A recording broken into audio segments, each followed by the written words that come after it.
पत्नी अगर मर जाए तो पति दूसरी शादी कर सकता है, लेकिन पति अगर मर जाए तो पत्नी को व्हाइट साड़ी पहननी पड़ती है, विधवा कहकर अकेला कर दिया जाता है। और इसे ये लोग परंपरा कहते थे।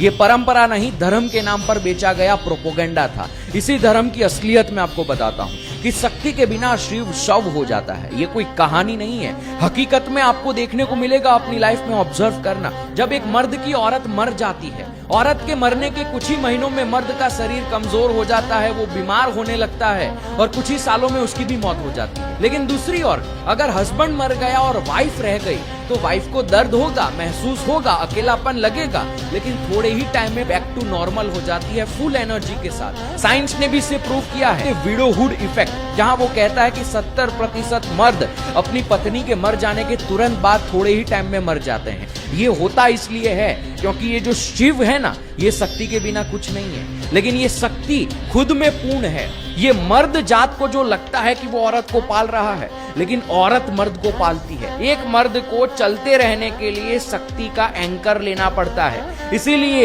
एक पत्नी के बिना के मर्द को विदूर कहा जाता है। दूर का मतलब एंकर, पकड़ के रखना।